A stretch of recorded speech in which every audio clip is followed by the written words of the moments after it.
5, 4, 3, 2, 1.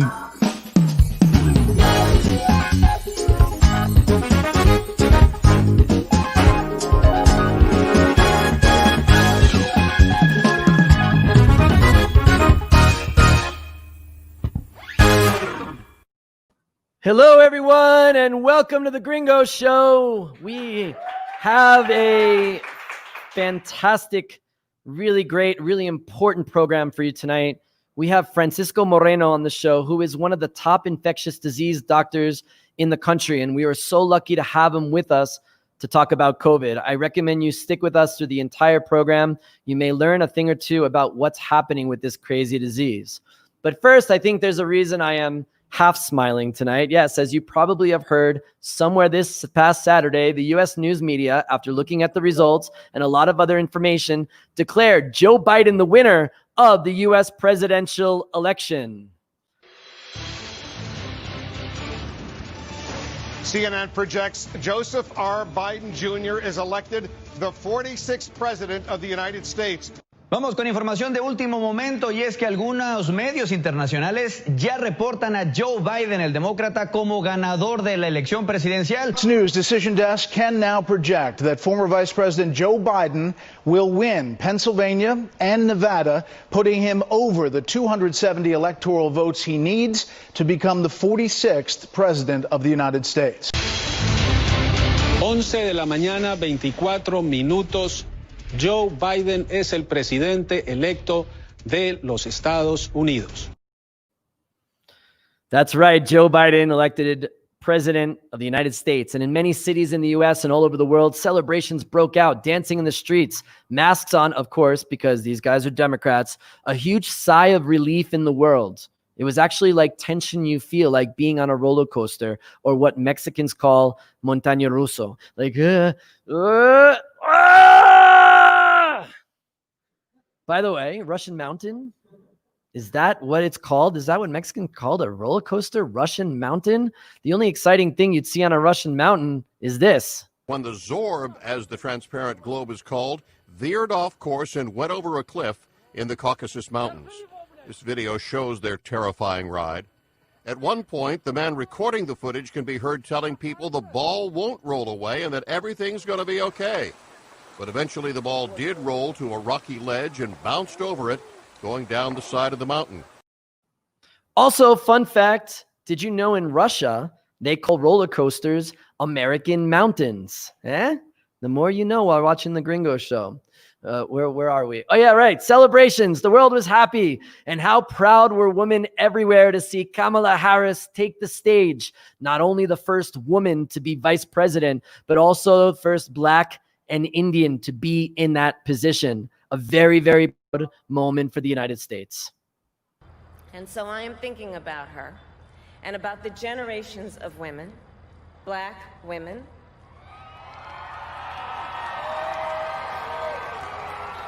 Asian, white, Latina, Native American women, who throughout our nation's history have paved the way for this moment tonight. That's right. And also, Joe Biden took the stage. Actually, at 77 years old, this is how he entered the stage.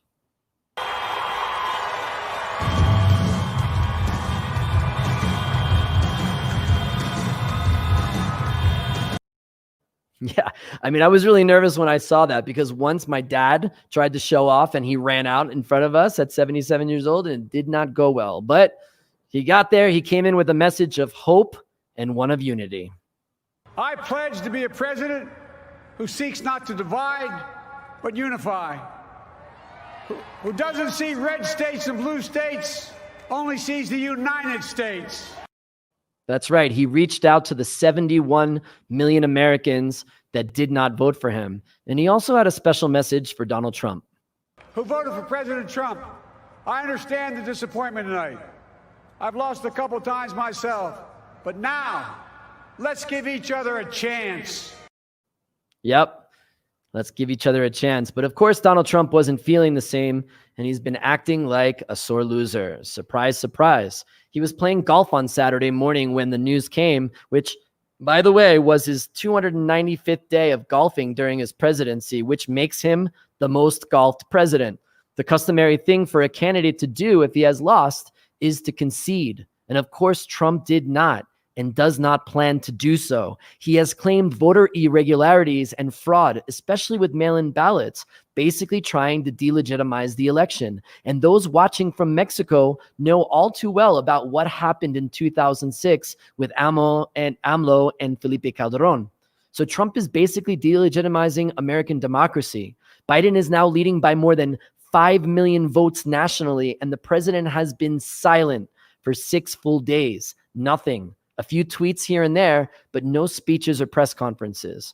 But now post-election, it has become a game of who will congratulate Biden. It's like what Sandra, your lonely Facebook friend who posts on her birthday and is like, it's my birthday, everyone, celebrate me, like my posts. Not only did Trump not concede or give President-elect Biden the customary phone call of congrats or support, only 4 Republican senators have done so, and various world leaders offered their support. But the story is not who congratulated him, but who has not. No word from Putin or Kim Jong-un, Trump's best friends and pen pals. Brazilian President Jair Bolsonaro hasn't written, nor has Chinese Premier Xi Jinping. And of course, the most relevant person who has not said anything is Mexican President Andrés Manuel Lopez Obrador. 6 days since Biden was declared the victor, AMLO has not yet congratulated him, saying he'd like to wait for the lawsuits and the disputes to take their course. And really, like, can we say that there's no rush, right? But you know, they're pals, hermanos, cabrones, ways, 2 peas in a pod. Maybe AMLO relates to Trump's alleged beatdown by the deep state and feels personally invested in it. But how much is delay going to hurt relations with the Biden administration right from the start?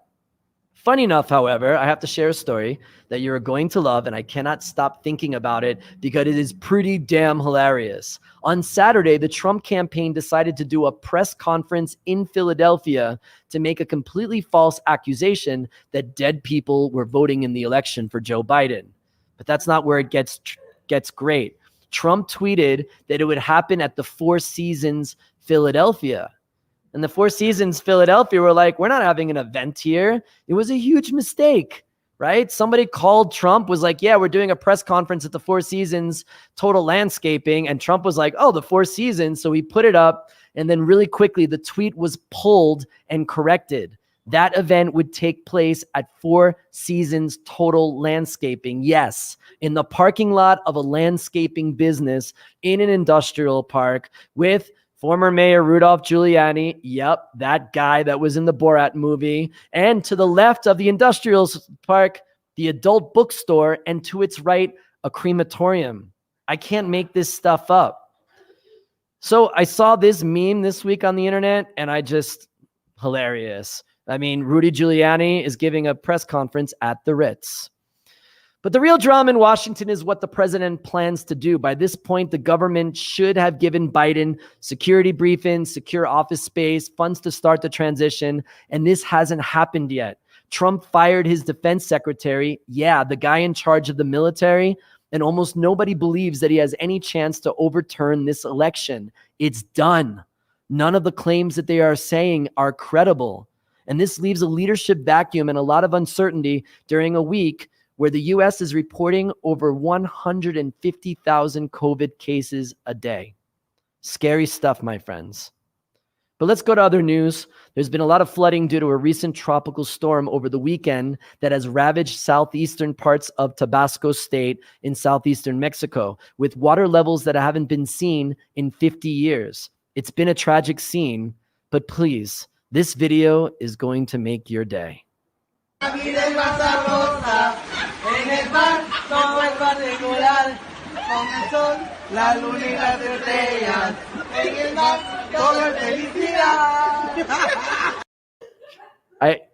It's just another example of how much I love you, Mexico. I love you, Mexico. But the pandemic has hit many industries hard, especially bookstores. I'm sure there's a correlation of people who read books and not going out to a crowded store where you touch those books. I don't know. But in New York, the Strand Bookstore, a very popular New York institution, announced it was considering closing, and that weekend received over 25,000 orders of books. So just today, Libros, Libros, Libros, or Rachel, who just moved to Mexico from LA and was like, oh my God, I just want to get away from Trump and I want to learn Spanish. Libros, Libros, Libros is called books, books, books, just translating for you. They announced the same exact thing, the English language bookstore in the Lomas de Chapultepec in Mexico City, where you can purchase bestsellers, children's books, and magazines, have been servicing the English-speaking community for over 50 years, and now it is about to close its doors for good. So please, if you can, visit booksbooksmexico.com and give them a call and buy a book, buy an English language book here in Mexico, because it's super important and we want to keep this Mexico City institution open. But in other news, let's talk about, oh shit, the election got me all distracted. But wait, we still have COVID? The U.S. is breaking records for the number of cases reporting today. Again, over 150,000 new cases in one day. And scarily enough, the number of people hospitalized is going up, which completely debunks Trump's theory that cases were rising because they were doing more testing. It's really bad over there. And of course, what happens in the U.S. always happens in Mexico. And things are not going well here either. I feel like Mexico City is playing that game, you know, that your mom played when she wanted you to come to her. Be like, Johnny, come here. Johnny, now. 1, 2, 2 1/4. Johnny, 2 1/2, 2 3. Johnny, you know, you're not that stupid. You know I'm not going to say 3. And this is what's been going on in Mexico City, where things are getting worse, but another shutdown would be catastrophic for the economy. So last week, the Mexican government announced orange light, but now with alert, right? That drastic measure being put in place to contain the virus by basically closing down restaurants at 10 instead of 11, only 6 people at a table instead of 10, and only events of 25 or less, hopefully enough in scaring people in just wearing your damn mask. And Mexico City Governor Claudia Sheinbaum has been threatening today. She said there's a possibility that we're going to go back to Semáforo Rojo, basically threatening to see if people are going to do what they're supposed to do. But just wear your damn mask. And sorry, Charlie, wearing it under your nose is just like not wearing one at all. It's like wanting to have sex and the only thing you have is queso Oaxaca. Good idea? Not good enough. Today, Mexico said that we're very close to the red semáforo, but for more on what is going on in Mexico City, we are so grateful and lucky to have Dr. Francisco Moreno, Chief of Internal Medicine from the Division of Infectious Diseases at the ABC Medical Center. Dr. Moreno, thank you so much for joining us. I know how difficult things are right now, and I'm sure you're super exhausted, but we're really grateful to have you on the show with us today. Thanks so much for joining us. No, thank you. It's a pleasure to be with you. And I was hearing you saying about the election in the States. It's important that people realize that the pandemic, the management of the pandemic has something to do with the results of the election. And I hope people here in Mexico heard about this, because they are not doing their jobs, and they are going to have an election next year. The Congress is going to change. And I think it's a very strong message. If you don't manage the pandemic, voters are going to go against you, because they're having people, family, that are dying, and it's a very sad moment for our country. Yes, absolutely. And let's talk a little bit more about that. What's really important for you to share with us is that, you know, there's a lot of rhetoric going around in the last couple of months that this is disease for the rich people, and then it was transferred to the poor people, and then different groups of people are not being affected by it. But now, as cases go up in Mexico, is just COVID everywhere, or is it hitting specific communities much harder than others? Well, I think it's clearly that this is a disease that affects everybody, affects rich people, people that are not economical, wealthy. But the problem is in Mexico that the health system has been hit very hard. It was not a very strong health system. We had our problems since the beginning. So I think that the strategy was to try to prevent cases, not try to treat the difficult cases that I know, and you know that these cases are going to be very difficult to manage in any part of the world. So the success for this pandemic is to control and prevent cases. But that's something that needs to be done wearing a mask. Just wearing the damn mask, right? I mean, that's pretty simple about that. Mexico has not mandated masks before. Do you think a mask mandate can work here with our culture? Well, I think that if we start seeing the president wearing a mask, it will be great. I think that the Ministry of Health in Mexico is not wearing a mask. So the message has not been going through everybody. I think that it's around 60% of people using a mask. That is the most easy and preventive measure that we can do to prevent and to avoid the spreading of the virus as is happening right now. Right. Now, you work at the ABC Hospital, one of the most prestigious hospitals in the country, with arguably some of the most best resources. What is the difference between what's happening in the ABC Hospital as compared to a general hospital in Mexico? Well, if you look to the numbers in Mexico, unfortunately, only a very small percentage of the people have access to private medicine. But in our hospital, our death mortality for patients that are admitted with COVID disease is about 3.9%. The percentage of the death rate in public hospitals is around 35, and in the IMSS, that is the most common public service, is 43%. So it's 10 times more than what's happening in the private hospital, and that's because they don't have the machines, the people, that the specialists, the critical medical doctors, infectious diseases doctors, pulmonologists, what you need to treat this disease. So you're saying that 10 times more likely to die in a general hospital than in some of the hospitals like the one that you work at. That's astonishing, doctor. Are things getting worse here? Are we at a critical stage? Is this the worst that you've seen it in this entire pandemic? Yes, and I think it's getting worse because we are getting to winter. And you know that in winter, the mortality from respiratory diseases, usually without COVID, increases 5 times. And now you're going to have flu, you're going to have another viral respiratory diseases that are going to be very difficult to differentiate from COVID. So what we look to the future is very difficult times. Hospitals are not able to have patients in different areas very easily. In many hospitals, patients share rooms with other patients. So imagine if this is something that you don't know if the patient has flu or COVID. We're going to start having a lot of transmission of COVID in the general hospitals with other patients with other diseases. Right. So in your patients, where are you seeing the outbreaks happen? Like, where are your patients going? Is it in large celebrations? Is it in group settings and game nights? What's going on?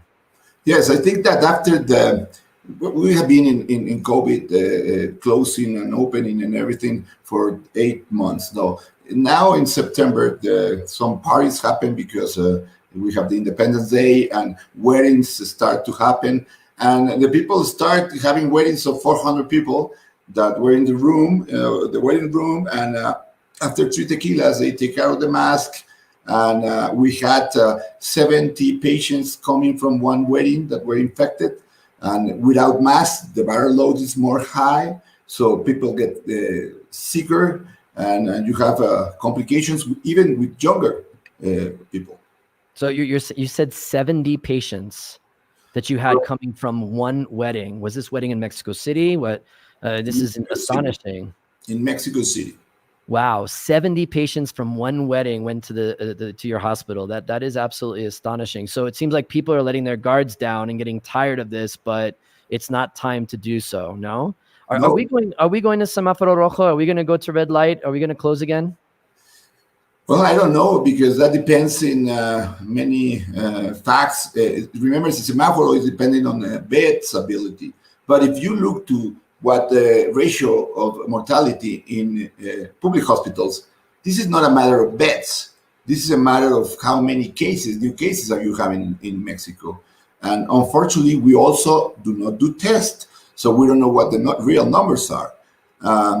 This is getting very complicated. And hopefully the people start wearing masks, start seeing that from that wedding in which you had 400 people invited, you had 70 that got sick from that. Well, start changing your minds, because if you don't change your way of doing things, this is going to get worse and worse. Right. So it seems like there's a lot of apathy among young people and also middle-aged people, because the majority of the people have a headache, they get sick, or they feel a stomach ache for a couple of days and then they recover. And so it seems like a lot of people are willing to take the risk because they feel like that nothing is going to happen to them. Some nightclubs are open, a lot of bars are open. Why should someone, a young person, not think that way and take care of it, especially coming from you and seeing all of the things that you've seen in the hospital? This is a matter of taking risk. And if you are unfortunate to have some weakness in your immune system that you don't know, or the viral load that you receive because you don't wear a mask and the people that were around you were having a high viral load in their systems, you even being a young, normal adult, you can get very sick and you can die. So if you want to take chances, it's taking the chances of you dying, but also it's taking the chances of you getting the disease, bringing that home, having your dad sick or your grandpa or someone in your family. And really, you need to realize that you are being the reason for that patient to die or for that family to be in the hospital for some time. So it's a matter of your conscience and making the real conscious that you can transmit the disease to someone that is not as lucky as you are. Absolutely. We have about 1 minute left, and this is really scary, but give us some hope. Pfizer announced on Monday that their vaccine is 90% effective, and it seemed to give a little bit of a good breath in the world. Biden's election, there's been some good news. They're hoping that this isn't going to go for too much longer. Can you give us some hope or some positivity for something that you're looking forward to with this virus? Yes, I agree with you. I think that the message is clear. We are going to have a solution for this in the next months, probably 6, 7, 8 months, but we're going to have a solution for this. This is not going to be forever. So now is the time to act and prevent, and that you stay alive and that you keep your people around you alive doing preventive measures. If you do that, you're going to have a normal life in 8 months. But if you try to do whatever you need to do now and avoid the measures that you need, maybe you're not going to be able to have that in 8 months, the enjoy to be around your family, because some members of your family are going to be lost. So think about today. You're going to have a hope in the future. There's going to be some solution in the future. I'm sure about that. But right now, it depends on us. Right. Absolutely. Dr. Moreno, I just want to say on behalf of our viewers, and I know you're doing God's work, you're doing amazing things over there. And we really appreciate you taking the time to be with us today, and our best to all of the frontline workers in your hospital and also all the hospitals all over the country. I know you all have taken a huge hit. The mortality rate of doctors, and nurses, especially in the general hospitals with little equipment, has been really high. And so I know that a lot of people are thinking about you and also the other workers. And I think we need to take care, not just for us, but for you as well. And I really appreciate you being on the show and hoping for some good news soon and hoping this thing ends quicker rather than later. Thank you so much for joining us on the show. Thank you, Dan. And be careful, everybody. Try to be safe. It's time to take care of ourselves and our people around us. Okay. Dr. Francisco Moreno, head of infectious diseases at the ABC Medical Center here in Mexico City. Thank you so much for joining us. All right. Well, let's switch gears for a little bit. Thanksgiving, only 2 weeks from today. And what a great thing to have, a moment to feel grateful and to give thanks to all the people in our life that we've loved. It's been a very, very difficult 2020. And if you're planning on celebrating it here in Mexico City, well, today is your lucky day. For more on this, let's go over to Laila Garcia Mora. Laila, I want to laugh and with you. We had such a real humbling talk with Dr. Moreno, no? And now we're going to talk about a big celebration at Pinche Gringo. So let's assume that we are not going to Semáforo Rojo. Like, let's assume that we're going to still be open and we're going to have it. Let's talk about how people can do safely and what the offer is, because my favorite part of the show, guess what? I have a delicious Thanksgiving plate here for everybody. I have it in a picture. Yeah, you have it on a picture. You can lick the screen, Laila, but I can actually lick my plate, right? I know. Please enjoy your plate then. But still, we are going to follow the recommendations of Dr. Moreno. So we are not breaking any rule. You can be sure about that. We have different options. Like, if people know that they want to stay home, they can order and we can deliver that amazing menu to their homes, and we have different schedules during the whole day so they can have their meal. And if they want to go out, well, we can receive them at our venues, and we have all the security measures. Obviously, since this started, we have been very careful about it, and we are gonna keep being very careful about how we treat our customers, how we receive them in our home. So you can buy your tickets, you can go with your family, or you can even get like full turkeys or full pieces of ham and celebrate at home with whoever you want. And we have we know that times are difficult. So in case that things go a little bit worse and you already have your tickets for your event, don't worry, because you can still go and pick up your food, or you just pay your delivery charge and we can deliver the food to your house. Don't worry. Mm-hmm. I got mashed potatoes in my mouth, Laila. I'm sorry. No, you have to keep on talking so I can finish this dinner. Take a little bit of each and you can mix it in your mouth. Oh. And while everybody that's watching us can go to pgbbq.mx, and there's a section there that says Thanksgiving, and there you can see a better explanation than what I'm giving of all the options that we have available for you guys. And you can go and buy your tickets right now. If you have any doubt about how it works, we have there a WhatsApp option. So you can go talking to a real person, and that person can help you make a decision. Absolutely. And Laila, I really appreciate what you said, and want to reiterate that I know Pinche Gringo Barbecue is ready to ensure that we are going to give people their money back or transfer it into delivery service to get your plates, so you don't have to feel nervous that you can buy or we go to Semáforo Rojo. But I would buy your tickets now. We have limited spaces here, right? For the Yeah, especially because of COVID. Well, in previous year, we could host 2,000 people. Yeah, but now we're being super careful about how much people we get inside the restaurants. Of course, if the conditions of the city change, we'll be adjusting those numbers. So please go buy your tickets right now. And I insist, in case things go worse, don't worry, Pinche Gringo has you covered. Excellent. All right. Laila Garcia Mora, Pinche Gringo show correspondent and commercial director. Thanks so much for your report. Laila, and if you can hang out with me for a second, this is going to be our show. But why don't we put Sarah on? Listen, tomorrow is AMLO's birthday. And I know some people don't like him and some people do, but he is the president. And, I don't know anywhere in the world that is going to sing happy birthday to the Mexican president in English. So on behalf of the whole Gringo show, Mr. Andres Manuel Lopez over there, we want to wish you a happy birthday and sing so everybody can join us. You ready? 3, 2, 1. Happy birthday to you. Happy birthday to you. Happy birthday, dear Andres Manuel. Happy birthday to you. Hey. All right. That does it for this edition of the Gringo Show. We are going to take a much needed break next week, but stay tuned for a special edition of the Gringo Show on November 26th, live from Pinche Gringo Barbecue Warehouse. It's an episode you do not want to miss. But until then, remember to follow us on YouTube and Facebook. Be safe. Have a great night.